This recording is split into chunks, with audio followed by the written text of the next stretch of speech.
Hi, I'm Daniel Nyman on behalf of the Forum for Healthcare Strategists. Thank you for joining us for today's webinar, which focuses on a topic of crucial importance for healthcare executives understanding the patient experience. To be sure, there's nothing scarier for healthcare consumers than a health crisis that affects a loved one. For the caregiver, the next steps are often clouded by fear and confusion. Even for those who work within the healthcare system, navigating the care can seem daunting. Today, you'll hear from two seasoned healthcare executives who learned how clear content and a strong community can help light the way. Ahava Leibtag, with 20 years of healthcare content marketing experience, saw firsthand how important content is when navigating her daughter's health crisis. And Dean Browell's experience in social listening and behavior guided him to communities for support as he lived the caregiver's experience with his daughter. Ahava and Dean share their personal experiences and discuss practical ways you can help caregivers navigate their new realities. We'll also have time to respond to questions, so be sure to enter any questions you have in the question and answer pane on the bottom of your screen at any time. With that, I'll turn the program over to Ahava to get us started. Hi, thank you everybody for coming. Really appreciate it. Dean and I are, I think I'll speak on behalf of both of us, very privileged to be here to do this, but I think we're probably also a bit nervous. And Dean, I'll let you introduce me. Good luck. Yeah, here we go. Here's the nervous, awkward introduction. But no, seriously, if you don't already know Ahava, then boy, are you in for a treat to finally be able to hear her speak. But she is one of the most incredible public speakers I've had the privilege of seeing a lot of. But much more than that, she is the president and owner of Aha Media Group, absolute experts, a killer team in content, both content writing, strategy, and more. But seriously, one of my favorite folks in this industry, and super excited that we get to share a stage, although it's probably not over the subjects that we originally would have ever imagined that we'd be sharing a stage on. Yeah, that's really true. So I feel the same way about Dean, just more than an incredible professional, an incredible human, but I think that just cycles back to being an incredible professional. Dean is a social media research expert. He also served on the board of SHSMD, and he wrote a great book called Don't You Forget About Gen X. In the tech rehearsal, I did sing the song, but I think I'm going to save everybody the pleasure of that experience. And he leads feedbacks research as their resident PhD. So, Dean, both of our daughters are okay, thankfully, although I don't think that they're ever really okay. I think that that's the hidden dark secret that people who have come through healthcare issues never really share with anybody unless you see a survivor and you're like, oh, I know you. Can you tell us a little bit, or even more than a little bit, about Addie's journey? And I would love for you to stress, if you could, because whenever I think about it, and I talk about it because I want to talk about it from the perspective of a healthcare marketer, I rarely talk about it from the perspective of a mother or just a person as Ahava. But today I thought, you know what, I'm going to be really super vulnerable and I'm going to show everybody what that was like. So can you talk about the two tracks in your head that were going on at the same time? Yeah, absolutely. So I'll give you sort of the short run of what happened, which doesn't even begin to really tell the story, and then just hit a couple of points I think that really get to what you're saying there, and sort of the two halves of our lives, our brains. So in 2021, we found out, by honestly just dumb luck, that there was something going on with Addie. She was going in for some routine shots so that she could be a camp counselor, like you would do, in her junior year. And in that time, two things happened in that visit. Number one, she had some absolutely outrageous blood pressure and heart rate. The first time they took it. The second time they took it, she didn't. So they went white coat syndrome. But then the other thing that happened was in the blood tests, she had a ridiculously low, as in 11, as opposed to the 50 that she should have in her iron count. And so it became the pursuit of what's going on with her from an anemia perspective, which, unfortunately, right, there's this immediate assumption that, oh, teen girl, anemic, what a surprise, we'll deal with this the way we would typically deal with this.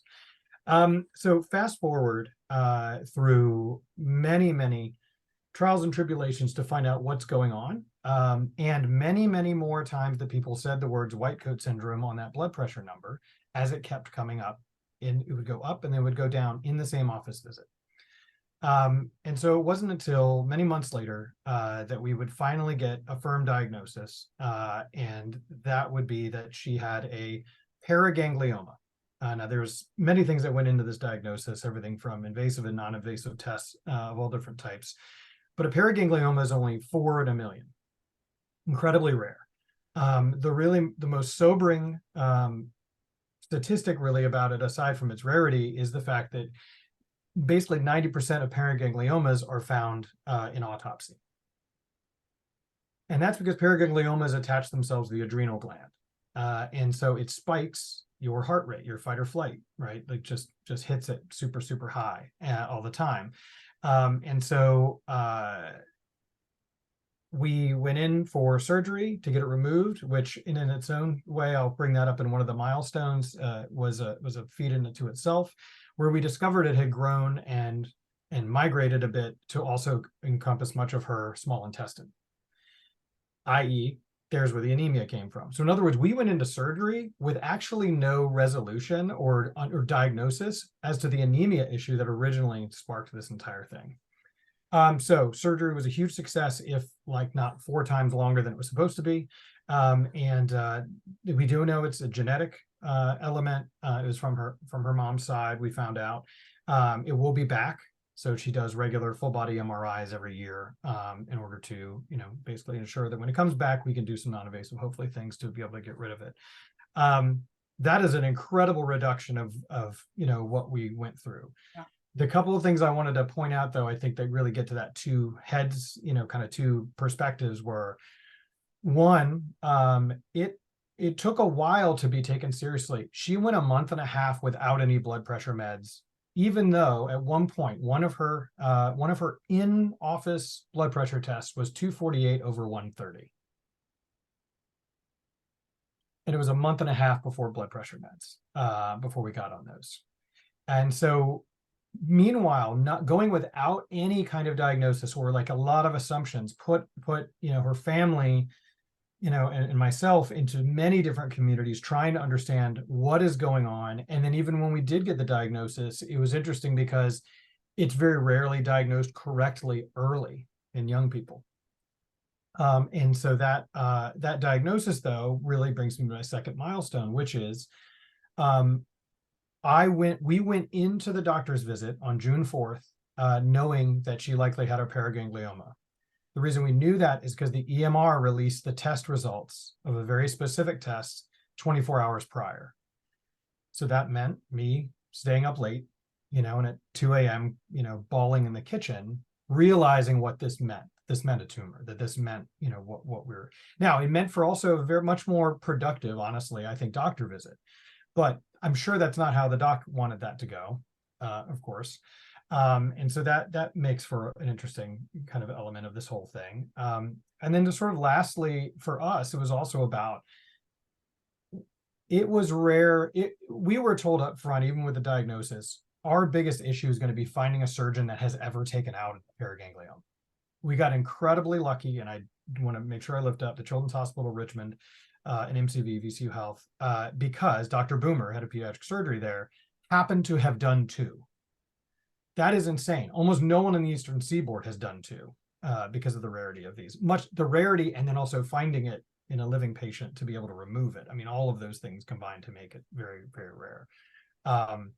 And so that was its own, sort of boon that there was that. But it also meant, and this actually gets to a question that we got ahead of time, which is this idea of like, could I look at outcomes and make a surgeon decision based on that? No, for me, it was just find a surgeon that has ever taken this out. Yeah. And so at any rate, there's a few points like that I think frame up this sort of two-headed approach that we have to this, both on the healthcare marketing space and then as a caregiver. But yeah, so that's the relatively short version of Addie's story. But would love to hear Amaya's story as well. Yeah. Well, I just want to follow up. I'll get to Yeah. my story, but I want to follow up with one thing that you said. Do you think that we have too much access to our personal information? I'm really on the fence about that with this particular case, because if we hadn't had that moment, that means that entire night of, I mean, to be blunt, grieving would have been spent in front of the doc. And the feeling of momentum of, okay, what are we going to do, would be like the next doc appointment. Like, you know, I mean, I'm sure it would have come up then, but so I feel like I was, I mean, I'll never forget that night, but I'm glad we were able to make something out of it from an advocacy perspective. The flip side of that, though, would be that's also because we're in the work that we are, that we're already way more keyed in to be an advocate, I'd say, than the average person is, and to do that homework and be incredibly tenacious in that way. And so I can't imagine the same scenario with somebody that may not have those kinds of, you know, Yeah. that does a single Google Yeah. search and then is like completely taken out and Yeah. not sure how to handle it. So Sure. I don't know how to answer that question cleanly, except to say the fact that there's no, other than the whole, like, what is out of normal range and what is not. Like, if we're bothering to put those kinds of guardrails in to explain what a result is, I think that having some additional ones in there at the minimum is worth, you know, or even if it's a flag, like your doc needs to talk to you about this, Yeah. some sort of additional wrapper to it at the minimum, I think, for sure. Yeah. So I'm actually going to say something very brave that I'm probably going to get flames for, but I do not think people should have access to their tests until their doctor has reviewed them and decided to talk to them about it. I'm a high literacy, right? Like I'm a writer, you know, and I sometimes will get results. I'm a patient also, and a chronically ill patient, and I'll get really nervous. And my good friend Ira is my doctor, and I'll send him a screenshot and be like, do I need to worry about this? And he's like, no, you do not need to be worrying about this. Right. But I would go online and Google and drive myself crazy. And that was the one thing I knew not to do with Amaya. So I'll get to that story. But yeah. I actually think that it's funny. We talk about patient advocacy and we talk about patient activism. We've never had a time where fewer people trust their doctors. We've never had a time where more people are unhealthy. Right. And so the question has to be, well, what are we doing wrong then? Like, right. If we're giving people access to all this information and we talk about how they can control knowing their steps and their blood pressure and their, you know, heart rate and all that, and yet we're still as a country getting sicker and sicker, we have to wonder what's really happening around all of that. And, right. And part of what I think it is just the constant stream of information that contradicts each other leads people to just sort of give up. And that's why we're used to this information, right? I mean, exactly. The thing I remember talking with a few people, you know, a while ago about like a scenario where someone is going to die on the table because a doc can't get into their Apple Watch and understand what their heart rate was an hour. Right. Meanwhile, that information is there. Yes. Like it's there, they're reading it, you know, the patient is reading it, but you know, it's the accumulation of data is not necessarily helping us. Yeah. Oh, hi, Deb. It's nice to see you. I'm glad that you came. She said, we're not going to flame you. I feel the same way when I had access to my shop. There you go. See, not alone. So what happened with Amaya is that when Amaya was 11 years old, she came to me and showed me, she's now 18. She came to me and showed me a rash on her legs and said, I have this rash. It's weird. And I said, it's dry skin. Again, you know, they teach you, and right, the doctors will always tell you in medical school, they said, when you hear horses, you know, think when you hear hoofbeats, think horses, not zebras. So again, it was the same, dry skin. She came back a few weeks later. Amaya is nothing if not persistent. It's still there. So finally I was like, you know what, maybe I should look into this. So I took a picture of her calves and sent them to my friend Jenny, who is a pediatrician. And Jenny called me right away. So let me just say for the audience, everybody here knows the last thing you want is your pediatrician calling you when you send them a picture. You just want them to be like, it's fine, don't worry about it. And she told me, you know, she started asking me questions like, does her, you know, toothbrush look red after she brushes her teeth? And is she tired? And does she have black and blue marks all over her body, which she did. And I've been a medical writer for a long time at that point, and I knew that she was doing the differential diagnosis for childhood leukemia. Like there was no doubt in my mind what was going on. And I knew once I saw those black and blue marks that we were dealing with something different than just a rash. But again, two parts of my mind are functioning at once, or three parts of my mind: me as a person, me as a educated health writer, and me as a mom. And I said to her, do I need to take her to, she goes, you need a blood test. I said, do I need to take her? Can I wait till Friday? I don't remember, but I was like going to put it off. And she's like, Ahava, you're lucky I'm not sending you tonight. So that's how I knew it was scary. The next day we went into the doctor's office. The doctor was not happy with what she saw, although I did see her relax when she felt Amaya's spleen. Jenny had told me the night before, this looks like a presentation of ITP. I did not go online to read about it. I knew that it would freak me out. What I did do is I went into my own base camp, Aha Media Group's base camp, and I found content that my writers had written because I trust that content. We had written that content for Children's National in DC. So I could read it and know what it was, but I was afraid to go online, which is why I do what I do and why we all do what we do, because we want to protect people from reading things that are going to scare them. So I read it and I kind of, anyway, I remember that whole day. This is the Ahava part of me. Like I'm very good at going into like survivor mode, you know, like I'm just going to get through the day. I can't focus on this right now. Like it's going to be fine, but whatever it is, I'm going to deal with it. I'm going to deal with it. We're going to fight it. We're going to be okay as a family. Like I remember thinking that whole day, not calling anyone. I didn't even share it with my husband. I just said she needs a blood test after the pediatrician sent us stat. I mean, I think I did tell him, but I don't think I told him like my worst fears. And then that night, you know, even though the blood test was stat, so again, labs, those kind of things, she called me, the doctor, and she said, the first thing she said to me was, okay, the good news is that none of the other cell lines are blowing off anything scary, which was her way of saying to me, I don't think this is cancer. And I understood it that way. Then she said, but the problem is that her platelets are extremely low. So the average person has, I think, between 150 to 240 platelets, 1,000, it's 1,000, but they take off all the zeros. Yeah. She goes, and Maya has 5. So she has 5,000 platelets in her body.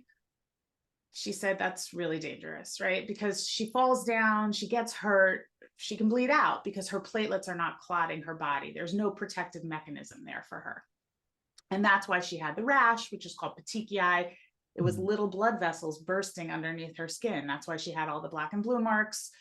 So she said, the hematologist on call at Children's is going to call you to discuss this with you when I hang up with you.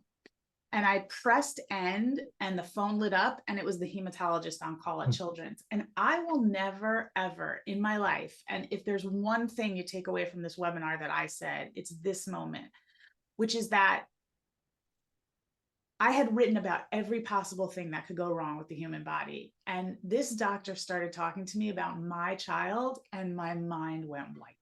I could not hear what she was saying. I could not process that this was happening. And I think that one of the things that we don't think about in what we do, because we couldn't walk around like this all day, right, is that there is a before and after for every single person who hits into something like this. Right. That part of me, that Ahava before that phone call, I am now completely changed as a person. Yep. And so when I'm arguing with doctors and I'm arguing with clients about do not write that. Right. Do not put that online. Do not say that out loud. Yeah. It's not because I don't want them to tell people the truth. It's not because I don't want them to be honest with people. It's because we have no way of determining each and every individual's reaction to this information. And we have to be really careful, because if somebody had said to me at that point, it's going to be fine, me, being me, would have said, right, how do you know that? Right. Another person would have said, thank you for saying that. And another person wouldn't have even been able to hear it because they were in complete shock. Right.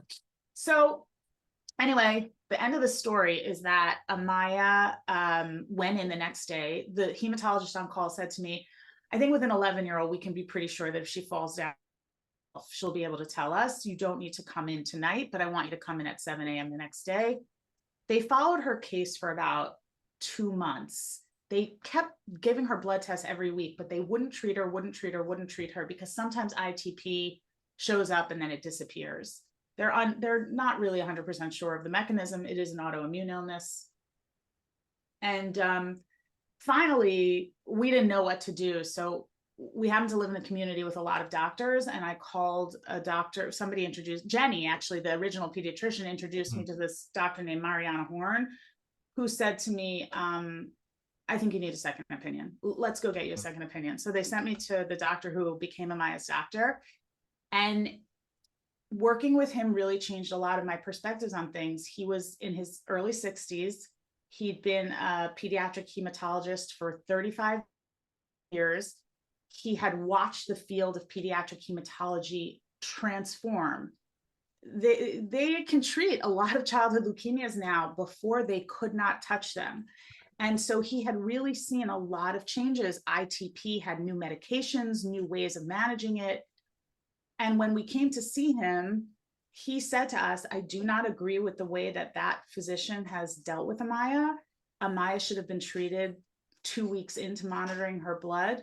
He was actually an attending at the same institute where this other doctor was. And he said, I'm going to talk to him about it. By the way, for those of you who are listening, that should scare you that doctors are saying things like that, because he should not have said that out loud to me. But he said to me, we do IVIG, which is the way we determine if, how to treat ITP. And we do it on Friday or Monday. So which day would you like? And I said to him, well, do you think like we should wait longer? And he said to me, I had a 9-year-old bleed out a year ago, had a brain bleed a year ago. I'm not waiting. Friday or Monday, pick. And I got to be honest with you, as alpha as I am, I was like, thank God someone is taking charge. Right. Someone is saying, this is what we're doing. This is what we're doing. And we're not waiting, and this is it. And she had the treatment, and she had an unbelievable reaction to it. Her platelets rose overnight, just like they were supposed to. She was on oral medication, that she had 2 of those treatments. Then she was on oral medication for a year. Dr. Jay Greenberg, bless him. And about a year and a half after that, he told her, we don't need to monitor you anymore, Maya. Like you're in remission, and probably you're cured. And the only time in your life you're ever really going to have to worry about this again is when you're pregnant, hopefully. And her sister had taken her to that appointment. We didn't know it was going to be so important, that this was going to be the end. We thought it was just a regular blood draw. And she walked into the house and she goes, Amaya's cancer free. Which tells you something about our family culture and the way that we dealt with this whole situation. Yeah. Well, I want to follow up a little bit on that. So what's kind of fascinating here is we had a very, very weird and interesting situation with the pediatrician in all of our mess. And this was like a patient first that was doing those tests so she could be a camp counselor. And when the patient first basically said, you need like basically an emergency appointment with a hematologist to figure out what's going on with this iron business. Our pediatrician at the time, basically leapt in and refused to not be a middle person. And we basically eventually had to just cut them out entirely. Like they wanted to wrest control of what was happening in a way that really was not helpful at all. But to that same point, what was interesting for us, your second doc for us, our version of that was Dr. Nelson, a nephrologist at Children's Hospital Richmond. And partly because if nothing else, she just basically said, something is going on here. We're going to figure this out, and just really doggedly, like, every test that could be, she, and then later with Dr. Gowda, the hematologist, really working out what in the heck is going on here, and then eventually discovering what was going on. But one thing that it was interesting, something that happened out of that, and this is where I am getting to a question here. And that is, so Addie was 17, Maya was 11 when you were going through this? Yeah, Maya was 11, yeah. So Addie was 17, and Addie would later actually write about this as her like college essay. And what she would say is, technology, it technically, I guess, may have saved my life, but what really saved my life was communication. And she's not wrong. What a smart kid. It is that nephrologist working in a team with others in Children's Hospital Richmond and just, you know, like CSI trying to figure out when the heck is going on. It took a while, but figuring it out. My question is, and this is what we have talked a lot about with Addie. In fact, I even talked with her last night a little bit about this, which was, if she had been 18 months older, would she have had the same experience? If she had been an adult, having to manage a nephrologist over here, a hematologist that may not ever talk to that nephrologist, you know, the idea of just this sort of much more dispersed, non-team centric, you know, kind of situation. She already had that a little bit in the beginning, right? Between patient first and the pediatrician kind of arguing with each other. I mean, I think the answer is absolutely no. That level of collaboration is not something that would have happened in our particular case. Yeah. I don't know if you have any feelings about that from the standpoint. I have a lot of feelings about it. I mean, we were lost without our community. Jenny is a part of our community. We're Jewish. We have a very strong synagogue. You know, I don't really know what we would have done without having those people in our lives to sort of guide us through this. I don't think everyone has those Sherpas. Right. You know, I know it's the classic joke, Jewish people and doctors, but a lot of our friends are doctors, and we were able to talk to them about this. And here I am. And when I'm at cocktail parties, other doctors will say to me, where did you go to medical school? Having been a medical writer for so long, I can talk the talk, but I can't walk the walk. Right. And that's sort of the line I think that we get into trouble with, is that, are you dangerous enough to get into trouble, but not dangerous enough to get out of trouble? And so the collaboration and the communication that we had privately, a lot of people do not have a care team like that. They've got to wade through this, and they've got to wade through this with that white noise in their head of, oh my God, I'm facing either a life-threatening diagnosis, or forget about life-threatening. Let's take something that's hideous to live with, like Crohn's. I mean, that can be life-threatening, but most of the time, thankfully, we do know how to manage it. That's still something that, like, should you go on FODMAP? Should you do this diet? Should you listen to these people, these crazy people in the forums over here, or these crazy people in the forums over here? And you literally could lose your head. I joined a Facebook group of people with ITP, and I slowly, like within probably 20 days, muted it, because it was terrifying, because it was all the people that couldn't get the care that they needed, or the you know, medical therapies they had didn't help them, or, you know, they were pregnant now and they couldn't take the same medication. And it was terrifying, and I couldn't pay attention to it. So I think our healthcare system is uniquely set up to be siloed and to hurt patients. And part of that is that we have lost that primary care physician, which is what a pediatrician is supposed to be. But quite frankly, like in the healthcare of the future, the system should really look like that. Like, people have social workers to help them deal with all, or whatever that patient advocate is, somebody to help them with a medical background that can say to them, here's what you need to know. My father has heart failure. He was just recently diagnosed, and he lives in Florida, and there's a heart failure clinic there. I hope that's not a HIPAA violation. I better check with my dad. Someone I know has heart failure. And so my mother said she said, I've never gotten healthcare like this. Like, we have an assigned nurse practitioner. She talks to him every week. He has to call the office if his weight and his blood pressure get up, right? So this very niche disease that they can charge Medicare a lot of money for gets treated really, really well. Now think about all the other diseases that they can't charge Medicare for. And that's why, you know, I'm like, yeah, you're in the system now. They love you. And it's a cynical thing to say. And I know that the people who are doing this work are wonderful people who want to see their patients, quite frankly, manage what is probably going to end up being an end of life issue. But yeah, in the short answer, the thing I come back to again and again is that, you know, I am a person who loves words, who loves language, who loves knowing things, who's curious. And I was in cement. I could not figure out what to do next. I do not know how people who feel the exact opposite, or do not have community, I don't know how people do it. I really don't. And we're a lonely country. That's and we're right. getting lonelier. So I want to lift up, we had an old friend of mine from college, actually, who thankfully, once we had the diagnosis, really came on the scene. Eric Backrack, he's an emergency doc.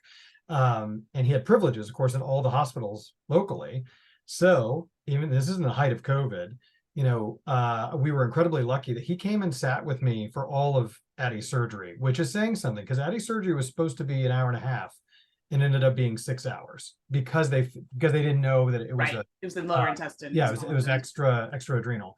And so that was incredible for sure. I mean, as to have his eyes on things, also just calming me down, right? I mean, of course, throughout that entire thing.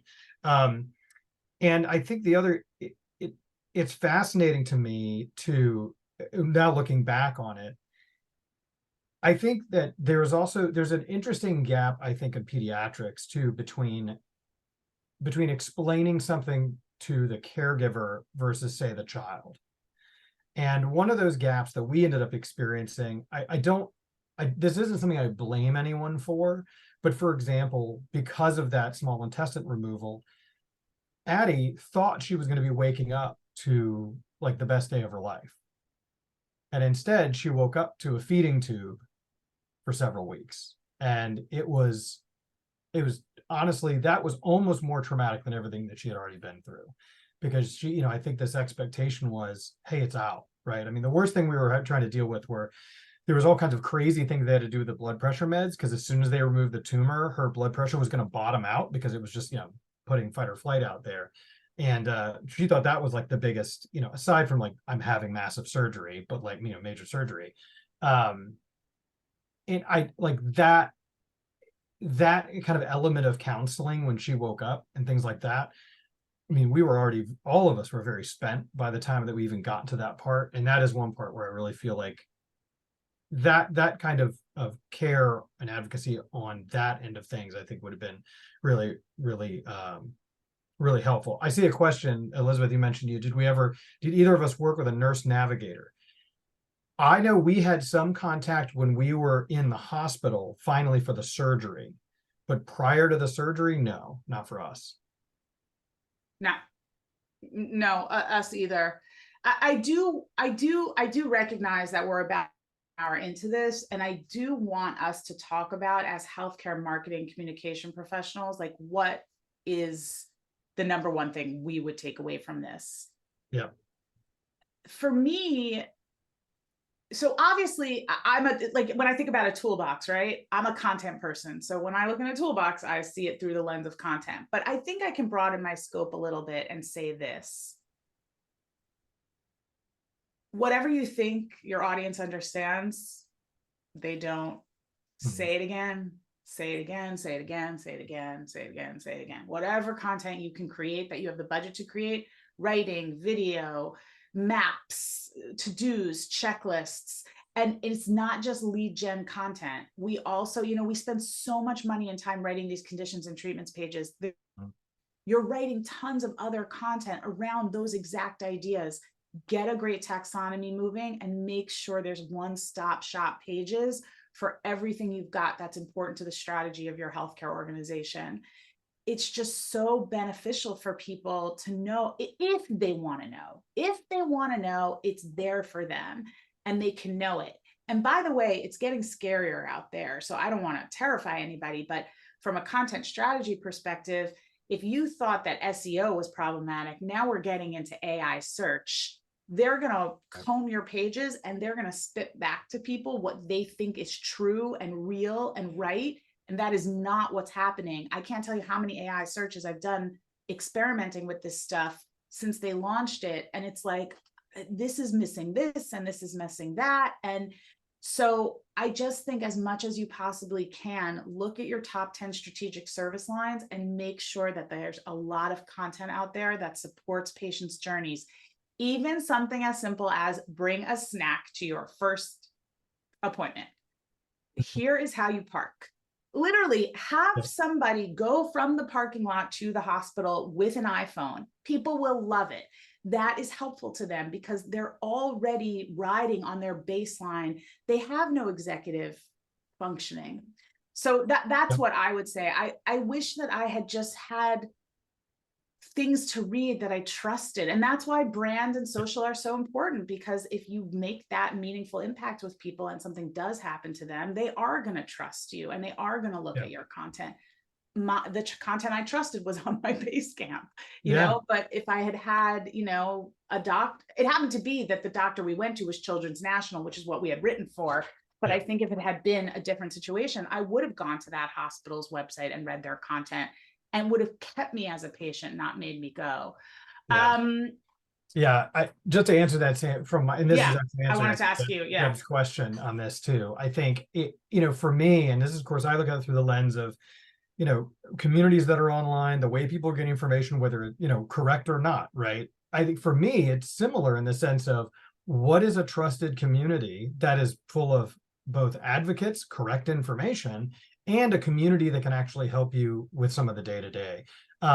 For me, and I'm flexing their stuff now, it's theopara.org. You know, because we're so rare, they have to shove us with another rare tumor too. And that's the Theos. I'll put the link in chat. But they were incredible. And to me, especially because we've worked with a number of associations, to me, that's where I think associations can play a very interesting role. Not always be so potentially clinically focused. I think that helps, because that helps legitimize, and you can help teach people how to have actual bedside manner around the diseases or things that you're focused on. But also then that role that you can take to be a place of comfort for those who have been diagnosed and their caregivers. With Theopara, it was the only group we could find where people had kids with this. Because that was the litmus test for us. I mean, look, talking to a 40-year-old that has a paraganglioma, I mean, that's certainly could be helpful to us, but it was not helpful to us in the emotional moment of dealing with a child, right? Yeah. And so at any rate, I think folks like that, those kinds of resources that you know you can lean on, that are peer driven, because they're surrounded by people like you. I may not be going to there for medical information, although I could. You know, for me, it's more about that comfort and community of, hey, what are your annual MRIs like? Right? Like, how did you deal with the question of genetics as that child grew up, went to college or whatever, and then wanted to have kids later, and knowing they're going to have to go through some of the same testing, right? That you might, Addie was very lucky in the sense that my wife and I had also very recently gone through IVF. So she actually had a front row seat to what is healthcare challenge, genetic testing, right? So she has a little bit more wherewithal than some might. But, you know, things are where you can look ahead. Once you're in the position to be able to look ahead, right, years, and say, what's life going to be like then? That's where these communities can be absolutely amazing. On the diagnosis side, they can be terrifying. But in terms of that looking ahead, they could be incredibly powerful. And so understanding that they're out there and being able to point people to the right one is massive, right? I mean, I think that could be a huge, huge help. Yeah. And I also think, to Deb, your question around like, what would we say without like overwhelming people, is don't recreate content that already exists in trusted places like this. Meaning, when you're talking from your children's, you know, hospital's perspective, what does your hospital know about this treatment? And not just for pediatrics, but adults as well. How do your surgeons approach this differently? What about your facilities and your support services make it a different experience? I think those are the important questions to get at, because a lot of this content exists other places on the web, but it's not good, it's not helpful, it's not pinpointed to that person's experience. So I do want to ask a question, because I don't want to make sure we don't miss this, even though it's going to make everyone watching this thing groan. Yeah. You have a billing story. Yeah, I mean, it came through and I couldn't believe how much money it cost. IVIG is like ridiculously expensive. And we called the insurance company. I remember saying, you realize that if she didn't take this medication, she would die, right? Like, I just want to make sure. They're like, yes, we understand that, ma'am. This is the policy that you have. And I was like, I mean, let's do another webinar with the payers and let's tell them about the patient experience. They don't care though, right? I mean, that's the feeling, that's the vibe they give off. That's right. They're giving, we don't care. But yeah, do you? Oh yeah. So we had two, the one payer and honestly one hospital side. We got the last bill we got was a year and a half after her surgery That's for right. her surgery, an additional one for her surgery. Was it anesthesia? It wasn't anesthesia related, but it was, and it was one of the largest bills, which was amazing because we'd already Yeah. have so many large ones. The other not funny, but interesting thing we had to run into was fighting with two different insurance companies because we changed insurance at one point. Both companies denied her annual MRIs on the first go. And I was like, are you like, you realize this is absolutely required, like for us to understand, make sure this does not happen again. This thing that could kill her instantly, basically, if it Right. hits. And also, by the way, if she does the annual MRI and they catch it small, that's a smaller surgery, smaller That's recovery, less money for you guys. Guys, come on. Maybe We we have should not. put some So I mean, behavioral we'll go into. economists in there. She's got one in December. We'll find out whether or not this one. We've had every one of them has been denied, basically since the start of this. We had to fight for every single one. Yeah. Does she? Marcos is saying that VCU. Yeah, I do believe that was that's probably what happened. Yeah. Yeah. Thank So you, Marcos, November for of clearing that up. 2022, we got that last bill. Yeah. But I want to sort of change here, and I don't even know if anybody else would be interested in this, but I kind of am because I think it's interesting. These are our daughters now. We thought it would be good for everybody to share who they turned into. So Amaya is that was on her birthday, her 18th birthday. She's going to Maryland. She's actually on a gap year this year. And to just let you know how Amaya's doing, she texted me yesterday and said, I'm very stressed. I don't think I have enough money for vacation. Can you send me money? So I'm like, well, how much do you need? She's like 100. I'm like, sure, no problem. She's like, damn, I should have asked for more. Yeah, should have gone for more. Yeah, so Addie is in her sophomore year at Randolph-Macon College. She is a neurology and biology double major. She is so much smarter than me. It's not even funny. But also did, though, in her the summer after her freshman year, did an internship at MCV at the hospital where she had her surgery. So that's what I wanted to ask you. Because I wanted to ask you, because my experience with kids who have been through a healthcare crisis is they either are very attracted to medicine and they want to help other people, or they're like, I never want to see the inside of a healthcare institution again. So I think she's still on the fence on patient facing. Sure. So she was in a healthcare specialty high school already, like her program in high school. And so she was kind of on this track, and she was a bit sort of in between neurology, genetics, and things like that. And so I think what she's trying to figure out now is that, like, does she want to be patient facing or not? But I was actually surprised that this didn't like totally knock her off the track. Not like I thought she was going to be a theater major like her old dad originally, but I think she has really tried to focus to figure out this question for herself on, does she want has she seen enough of hospitals? Sure. So yeah, I mean, it'd be interesting. And just to say it, that's her youngest sister. She has two little siblings, 2 years old and 4 years old. That's Amelia, the middle child, who just absolutely, obviously idolizes her big sister. Yeah. That's wonderful. Amaya has no interest in healthcare. Like, doesn't want to have anything to do with it. Wasn't interested in it before, isn't interested in now. It's interesting. I asked Amaya once, like, what is the worst thing about this? And she goes, you know what? Honestly, ITP wasn't that bad. It's ADHD that's been much harder for me. And it was like a light bulb went off in my head, right? And I think it's a really powerful thing to sort of, leave everybody here with, to think about, is that sometimes what's happening to people that seems like the worst thing in their life might actually not be the thing, right? So we're dealing with people who are dealing with this, but like they leave this thing and then something else happens to them, and then something else happens to them. And I just think it's important to really try to meet our patients where they are. And I know that there's been somebody Denise is a patient advocate, I think, and she's been saying a lot of really wonderful things here. Yes, patients should be at the table. Yes, patient advocacy groups should be at the table. I understand that people want access to their medical information. I'm not saying that they shouldn't have it. I think everybody should have their portals and they should be able to download their lab results. I'm just wondering if there isn't some sort of anxiety we could avoid by not letting people see things before the doctors reviewed them. But I do think that as healthcare marketers, go spend time in waiting rooms if you can.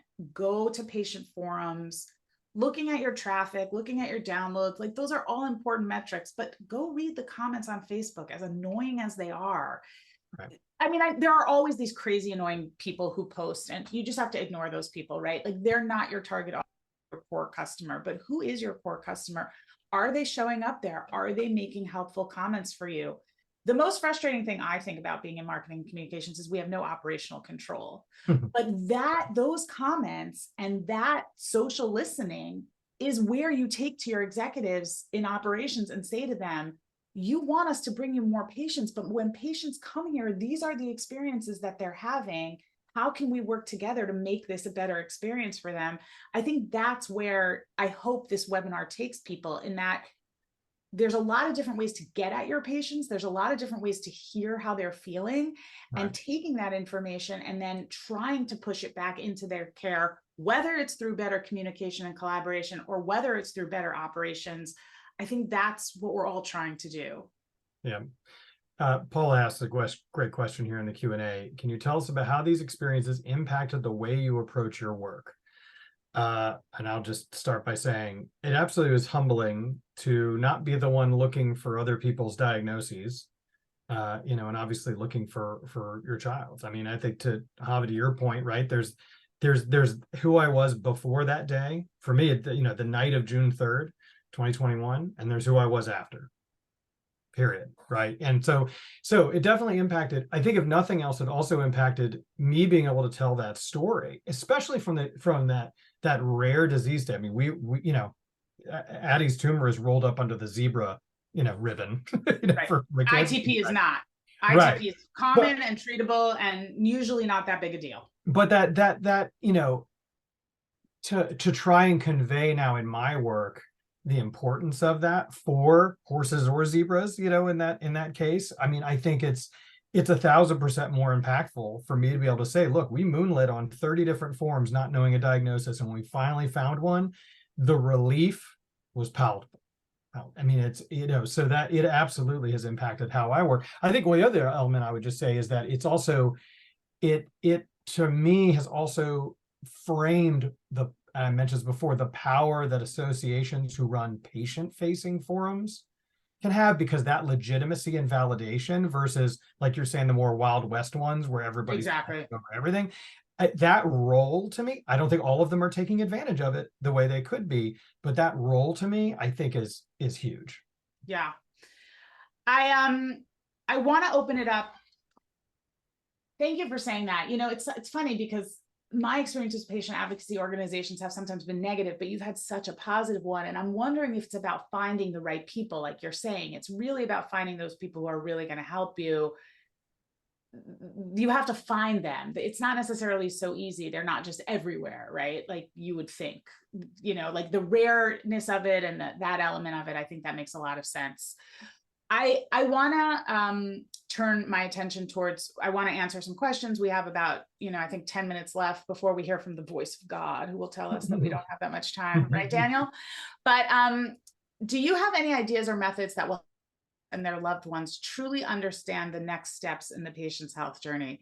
This is a genius question, whoever asked that. For example, is there a best practice in terms of recapping for better understanding and follow through on the next steps?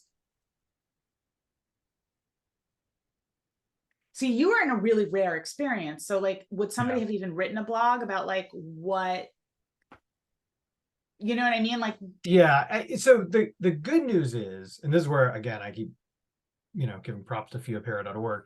They're pretty good about having a pretty, at least, there's one blog for like every life stage represented on there. So they do have some like content coverage a little bit, but it's still slim pickings.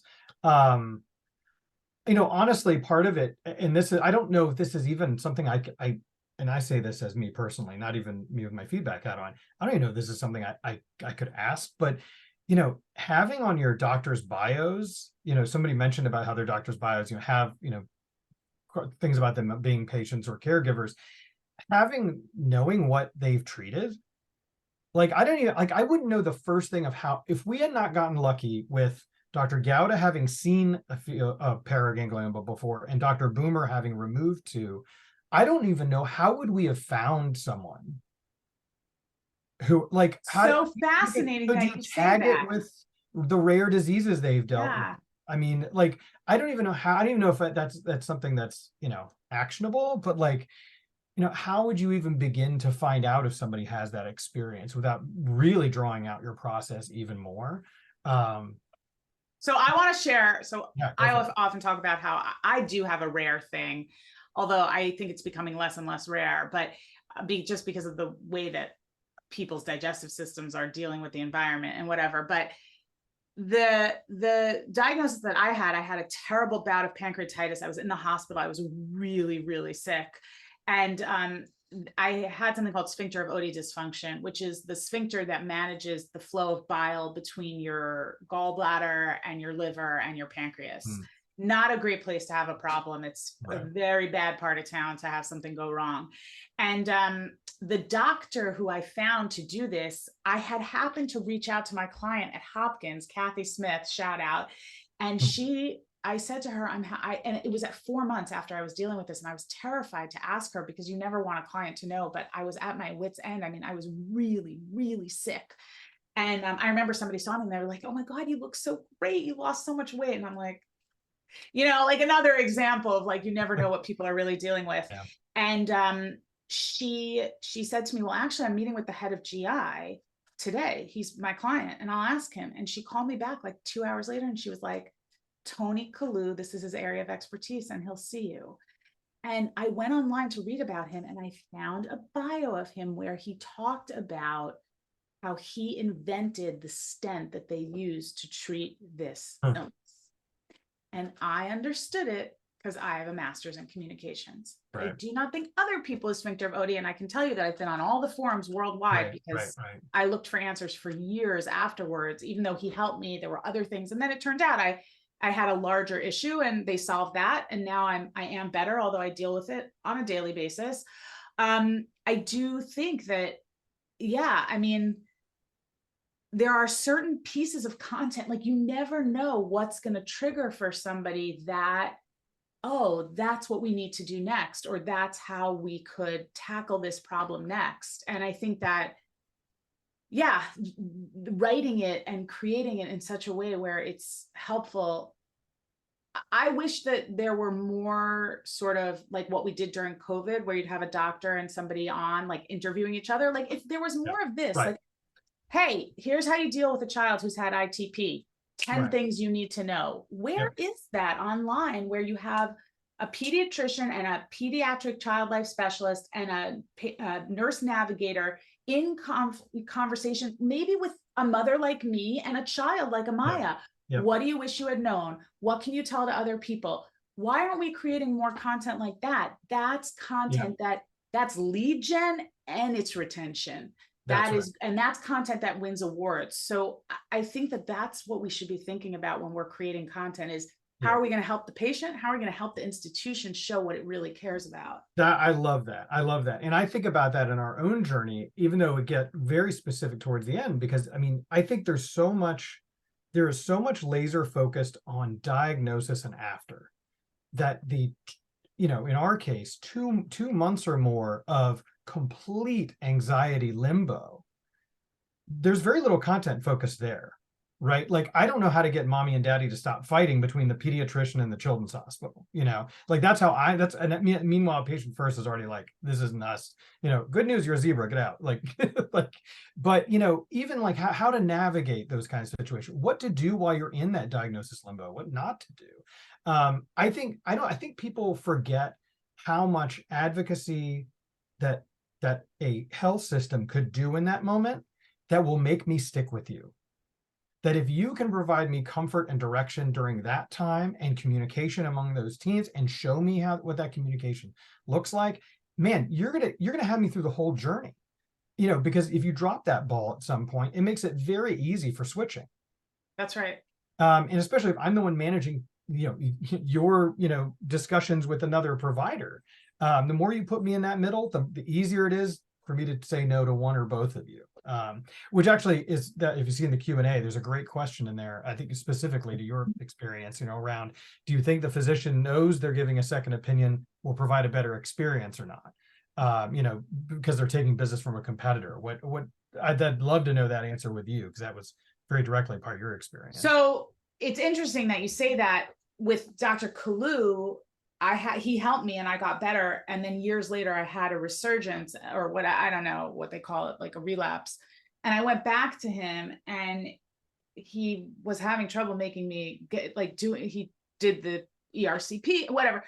And we couldn't solve it with him. And I said to him, I think I want to go get a second opinion. And he said, I invite you to do so. You should absolutely do so. He's like, I'm not God. And I don't have all the answers, and maybe I've missed something. And I do think you should go see somebody else. So I went to another guy at Jefferson who actually did all these hideous tests on me. I had to live in Philly for 3 days. Philly's a great city. I'm not saying it was a punishment, but I couldn't even be at home. And they did all these tests on me, and he came back and he's the doctor who solved it this time. And I don't think that Dr. Kalu didn't know that. I just think, it's another lens. So I do think doctors who are strong enough to say, invite you to we see this to clients all the time. When they're listening to us, I say, talk to other content firms. Here's the questions you should be asking them. Part of it is chemistry and fit. Those are the things that you should be looking for too. So I think people who are confident professionals who know what they are able to deliver and what value that they can bring don't have a problem with second opinions. A doctor who says, I don't want you to go for a second opinion, run. Right. Yeah. Well, especially if you're dealing with anything with specialized care.